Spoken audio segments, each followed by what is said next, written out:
Kau lihat ini? Apa otak pemeran antagonis ini bermasalah? Menikahi keluarga kaya, suaminya juga ganteng banget, tapi mengancam bunuh diri. Bukannya kau sudah bilang, suaminya itu manusia vegetatif. Apa gunanya meskipun dia tampan dan kaya? Kenapa dengan suami vegetatif? Kau tahu itu idaman banyak orang. Kaya, santai, gak banyak omong. Dia gak bakal selingkuh dan berbuat aneh. Dia juga sosok pria kalem dan tampan. Oh, sempurna banget.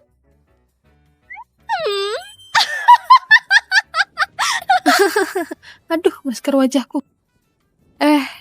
Rahayut, kalau misalnya itu kau, apa kau mau nikah sama suami manusia vegetatif yang kaya raya? Apa yang kau katakan? Jadi orang harus punya batasan. Gak boleh selalu. Cuma gara-gara harga diri, kita bahkan gak mau uang lagi kan?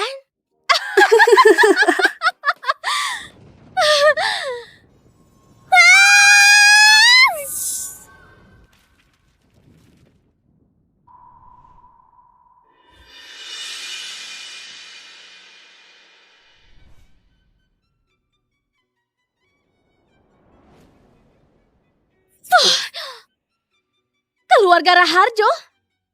Aku masuk ke dalam novel.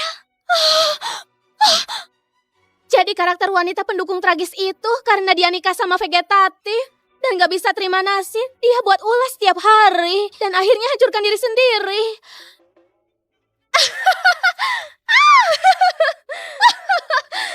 Tenang saja, aku di sini sekarang. Aku gak bakal sebodoh itu. Kekayaan yang jatuh dari langit ini, aku bakal gantikan dia menikmati dengan baik. Masuk ke novel. Tahun ini giliranku. Di kehidupan ini aku gak perlu lagi jadi budak perusahaan. Wow. Mobil mewah, rumah mewah, pelayan. Aroma uang. Setiap sebab pasti ada akibat. Wanita kaya raya berikutnya itu aku. Woohoo!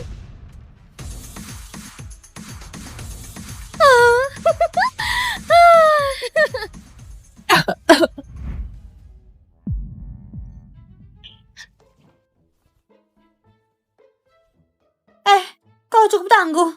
Nggak berhasil mati. Orang kampungan kayak kau yang rendahan. Nanti nangis ribut gantung diri. Siapa yang mau lihat drama itu? Kalau mau mati pergi jauh dari sini. Jangan mengotori rumah keluarga ini. Cukup, jangan banyak omong. Wah, apa ini ibu mertuaku? Ya ampun, gimana bisa ibu mertuaku secantik ini? Muda, cantik, anggun banget. Aku suka banget. Apa yang kau katakan? Aku gak ngomong apa-apa. Kayaknya aku dengar suara gadis ini, tapi jelas banget dia gak buka mulut. Apa aku lagi berhalusinasi? Gawat, sifat narsistikku jadi semakin parah. Rahayu, dulu ayahmu dan ibu tirimu yang menangis dan memohon biar kau nikah sama keluarga Raharjo. Tapi sekarang, kau mengancam mau bunuh diri terus. Keluarga Raharjo kami gak bakal terima menantu yang memalukan kayak kau. Setelah tanda tangan surat perjanjian cerai, kau bisa pergi. Apa? Surat perjanjian cerai? Belum sempat juga menikmati kekayaan ini. Mereka sudah mau mengusirku. Enggak. Ayah, dulu itu salahku. Aku masih kecil gak ngerti apa-apa. Setelah hampir mati kemarin, aku mulai sadar. Seumur hidupku, aku cuma mau nikah sama Ilham. Aku benar-benar tahu aku salah. Mulai sekarang, hidupku milik keluarga Raharjo. Mati pun aku jadi arwah keluarga Raharjo. Aku pasti bakal melayani Ilham dengan baik.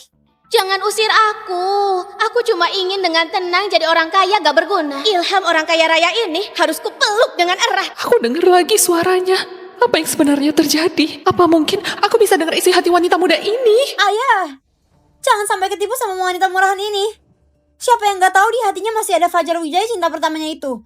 Ada pria lain di hatinya dan menikah kemari. Cepat atau lambat dia bakal mengkhianati Kak Ilham. Keluarga Raharjo gak sanggup nanggung malu kayak begitu. Dia Ayu anak angkat keluarga Raharjo kan? Aura permusuhan pada aku kental banget. Gak sabar banget mau segera mengusirku. Bukankah itu karena dia diam-diam naksir Ilham? Apa? Anak anggotku diam-diam naksir anak kandungku. Gosip apa ini? Ini gak mungkin kan? Ayah, cuma mau mengusir sial buat Ilham kan? Kenapa harus pilih wanita kampung rendahan ini? Aku juga bisa melakukannya. Demi Kak Ilham, aku bersedia lakukan apa saja. Setidaknya aku lebih baik 1000 bahkan puluhan ribu kali darinya. Ternyata isi hati Rahayu itu benar. Ayu beneran naksir anakku. Gak masuk akal, beneran keterlaluan. Apa kau pantas mengatakan hal ini? Ayah, Dia mau menikahinya. Sayang banget, Tuan Aditya gak bakal biarkan dia nikah. Karena Ayu bukan sekedar anak angkat biasa. Dia itu anak haram Tuan Aditya yang dia besarkan langsung sendiri. Tuan Aditya gak bakal biarkan kedua anaknya punya cinta terlarang kakak adik kan? Bergosip sampai tahu tentang diri sendiri. Itu nggak mungkin kan? Waktu mengadopsi Ayu dulu, Aditya bilang dia anak saudara jauhnya. Gimana mungkin jadi anak di luar nikahnya? Tuan Aditya selama ini cuek dan gak peduli banget sama Ilham putra kandungnya. Tapi dia perlakukan anak di luar nikahnya kayak harta berharga. Kelihatan banget di dalam hatinya selingkuhannya cinta sejatinya. Kasihan banget ibu mertuaku, masih muda dan cantik, cantik luar dan dalam. Namun pada akhirnya dicelakai Tuan Aditya dan selingkuhannya sampai mati tragis. Keluarganya hancur berantakan. Ibu mertua malah anggap Ayu kayak anaknya sendiri yang dia rawat bertahun-tahun. Aduh, beneran kasihan banget. Aku nggak bakal diam saja. Hari ini tua bangka ini harus mati. Gimana aku harus ingatkan dia? Gak boleh sampai ayah curiga untuk menghindari perhatian mereka dan buat mereka terdesak dalam keputusasaan. Ada apa istriku? Iya, gak boleh buat mereka curiga. Tapi hal ini beneran gak bisa diterima. Aku beneran gak bisa mentolerirnya. Hari ini aku harus hajar dia dulu. Istriku, kau ngapain? Kukira di ujung matamu ada nyamuk. Ternyata cuma tai lalat. Bisa nggak lihat dengan jelas sebelum mukul? Separuh wajahku jadi mati rasa. Kau pantas dapatkan itu. Ibu memukulnya dengan baik. Dia memang pantas dihajar.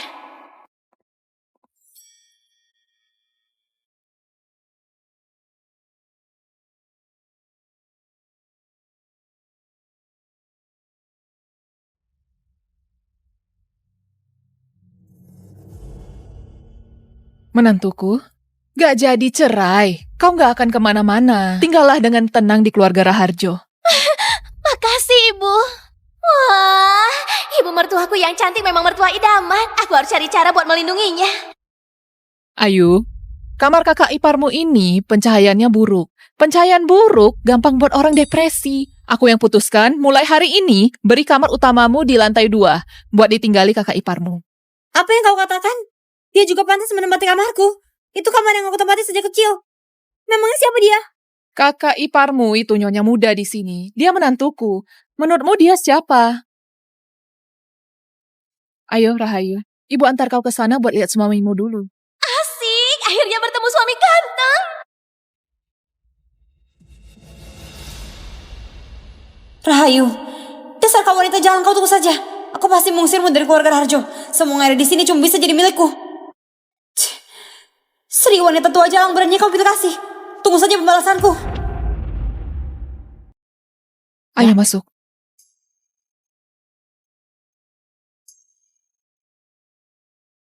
Wah, apa ini suamiku yang manusia vegetatif itu? Dia tampan banget. Apa ini ketampanan yang dimiliki manusia? Dia ini karakter pemain yang hidup. Wah, tampan banget buat orang menginginkannya. Menantuku, kata-kata gak senonoh macam apa ini? Lihatlah garis rahangnya, itu lebih jelas dari rencana hidupku sendiri. Otot tubuhnya terlihat mengesankan, lakukannya jelas banget meskipun berbaring. Ototnya pasti luar biasa kalau disentuh kan? Begini, Rahayu. Ah, Ini suamimu. Bakal merepotkanmu buat merawatnya nanti. tenang saja ibu, aku akan merawatnya. Ini beneran bonus. Ilham, tenang saja. Gosok dan pijat tubuh setiap hari gak bakal lewat sekalipun. Aku jamin bakal melayanimu sampai halus dan mengkilat. Ibu,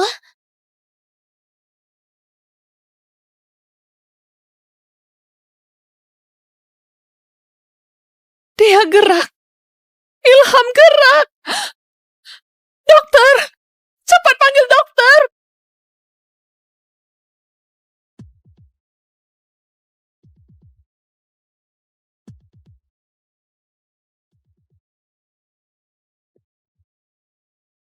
Nyonya Sri, kabar baik. Aktivitas otak besar Tuan Ilham jauh lebih aktif dari sebelumnya. Muncul tanda kesadaran dan refleks yang jelas. Tuan Ilham kemungkinan besar sebentar lagi akan sadar. Syukur banget, syukur banget. suami tampanku bakal segera sadar. Di cerita aslinya Ilham gak sadar sampai akhir kan? Aku ngerti sekarang, pasti kedatanganku mengubah ceritanya. Kukira suami setampan ini cuma bisa dilihat gak bisa dipakai. Itu berarti bisa dipakai juga nanti. Astaga, membayangkan aja seneng banget. Ini benar-benar keajaiban medis. Nyonya Sri, apa Tuan Aditya baru saja terkena rangsangan yang kuat? Rangsangan kuat? Apa mungkin anakku juga bisa dengar suara hati wanita muda ini? Astaga, itu memang rangsangan yang kuat. Rahayu, kau keberuntungan keluarga kami. Mulai sekarang, kau temani Ilham setiap hari. Kasih pijitan, gosok tubuhnya. Lalu sering temani dia bicara isi hati. Sama sekali gak perlu menahan diri. Tenang saja ibu, tugas ini pasti selesai. Ilham, mulai sekarang kau milikku. Nyonya Sri, lebih perhatikan Tuan Ilham beberapa hari ini. Dia mungkin bisa sadar kapan saja. Hubungi aku kapan saja kalau ada masalah. Makasih dokter.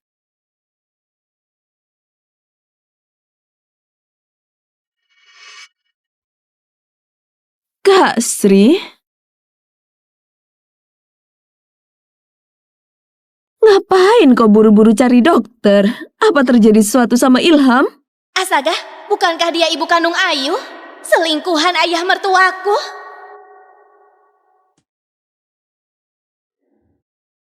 Apa? Bukannya Maya itu keponakan mertuaku? Dulu dia bilang suaminya meninggal dan datang menumpang di keluarga Raharjo. Sekali menumpang 20 tahun berlalu. Selama 20 tahun dia disayang ibu mertua dan jalani hidup mewah di keluarga Raharjo. Dia ternyata main belakang sama Aditya. Dasar selingkuhan gak tahu malu, buat ibu mertuaku buta akan kenyataan. Makan minum milik ibu mertuaku, juga tidur sama suaminya. Mencelakai anak ibu mertuaku dan menyuruh mertuaku membesarkan anaknya. Cuy, benar-benar jahat banget. Gimana sebenarnya kondisi Ilham? Apa dia masih bisa sadar? Ya ampun, dia secara khusus datang buat cari tahu keadaan. Alasan Ilham jadi manusia vegetatif itu semua berkasih selingkuhan ini. Waktu itu sebelum Ilham keluar rumah, Maya memberinya bubur yang sudah dicampur obat tidur. Kalau enggak, mana mungkin Ilham mengalami kecelakaan yang mengerikan itu. Sekarang dia pura-pura peduli tanya kondisinya. Dia takut Ilham bakal sadar dan mengungkap semua kelakuan busuknya.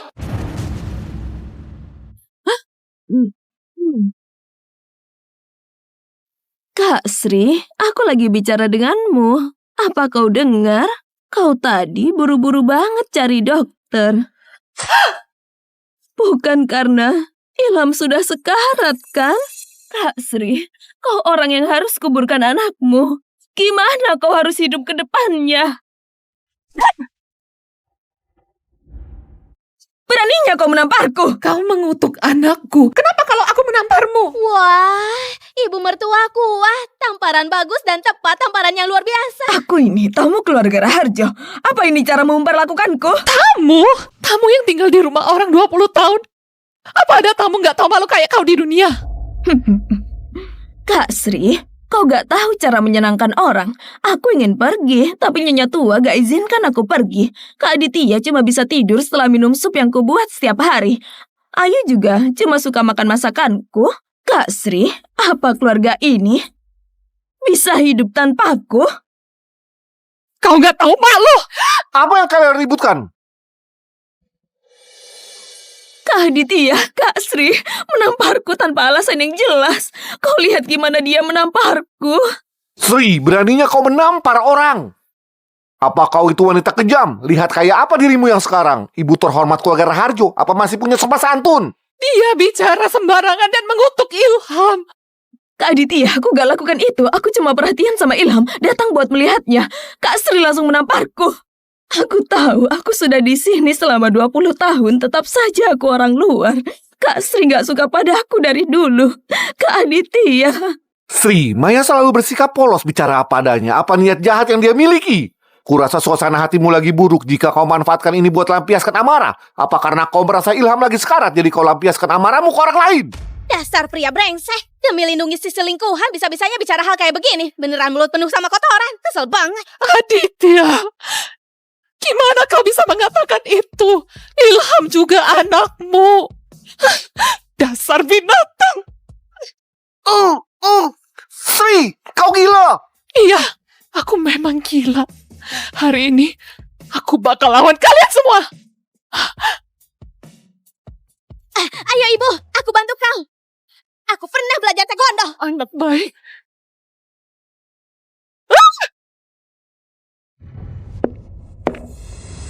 Keributan macam apa ini? Keributan macam apa ini? Gawat, wanita galak yang kejam itu datang. Dia gak pernah suka ibu, bertahun-tahun mengendalikan status ya. Dan sering menindas ibu. Kalau bukan karena dia melindungi Maya dan Aditya, gimana mungkin ibu mertua gak tahu hubungan mereka selama 20 tahun. Sekarang ibu mertuaku menampar Maya. Wanita galak ini pasti bakal bikin ulah lagi. Bibi Mega, cepat lihat gimana Kak Sri menamparku. Selama bertahun-tahun ku temani Anda buat menghiburmu. Aku peras otakku tiap hari biar Anda senang. Meskipun gak berjasa, tapi aku bekerja keras. Tapi beginilah Kak Sri memperlakukanku. Dia gak cuma menamparku, jelas-jelas dia juga menamparmu, Bibi Mega. Ibu, berapa banyak pengorbanan Maya buat keluarga kita selama ini? Sri langsung main pukul sesuka hatinya. Mereka juga dorong aku sampai jatuh. Dia beneran gila. Keluarga sekeluarga berhati jahat dan busuk. Hari ini aku bakal mati bersama kalian. Bibi Mega, kau lihat dia beneran gila. Kak Sri beneran gila. Kak Aditya, cepat telepon rumah sakit jiwa. Bisa gawat kalau sampai dia sakiti orang. Aku telepon rumah sakit jiwa sekarang juga.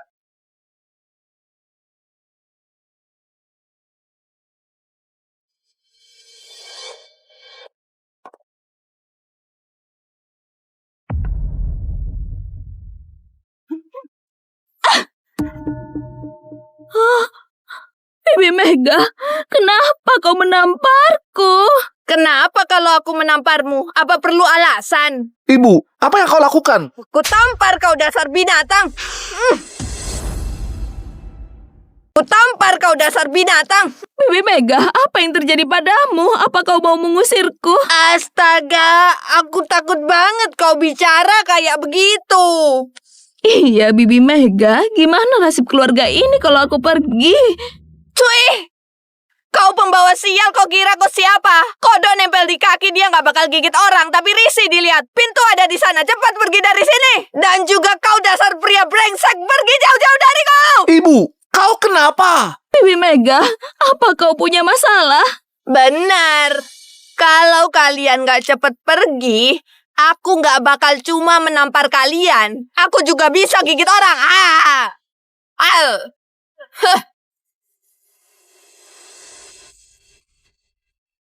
Nenek tua ini kenapa beda banget dari yang ditulis di novel? Biasanya ibu mertuaku ini melindungi Maya dan Aditya, kayak lindungi bola mata sendiri. Hari ini dia malah menampar mereka. Astaga, matahari terbit dari barat. Begini menantuku, kau menyingkirlah keluar sejenak. Ada yang mau kubicarakan sama cucu menantuku. Baik, baik.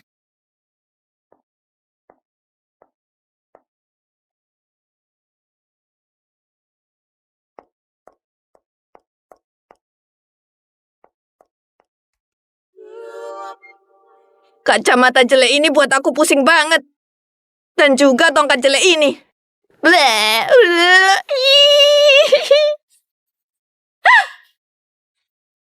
Cucu menantu, kau lancang. Kenapa gak berlutut bertemu aku? Cih! Kerajaan Sriwijaya sudah lama binasa, perbudakan juga sudah lama hilang. Kau masih saja pakai cara ini? Cuy, kau mau kemana, Rahayut?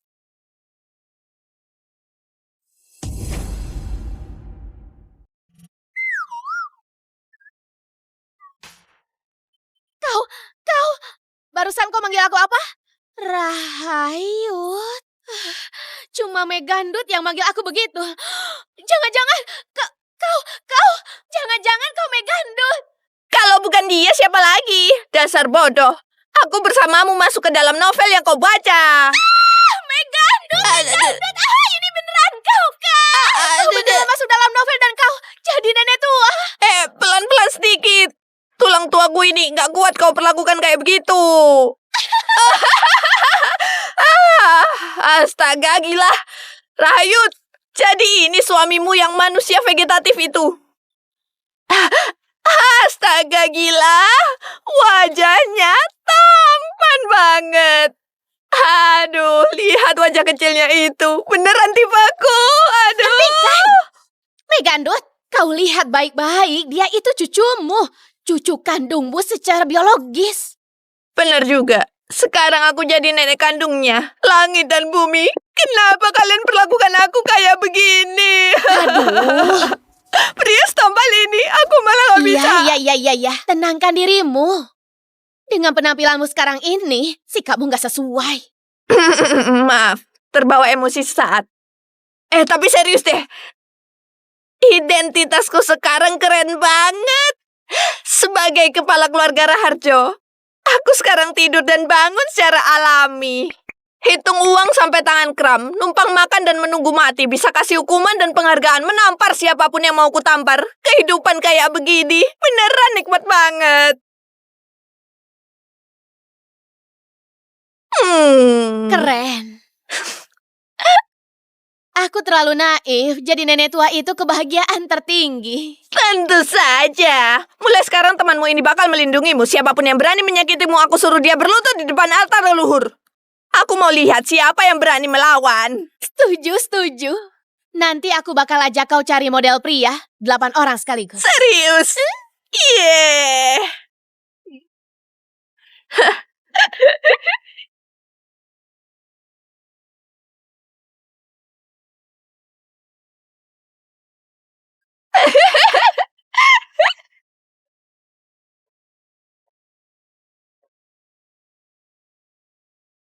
Rahayu, dasar wanita murahan. Dan juga Sri, ramuan apa yang kau berikan buat tua bangka itu? Kalian bersekongkol buat melawanku ya? Kalau begitu, aku bakal buat kalian kehilangan orang yang paling kalian sayang selamanya. Besok pagi, saat kalian melihat mayat Ilham, kita lihat gimana kalian bisa bersikap sombong.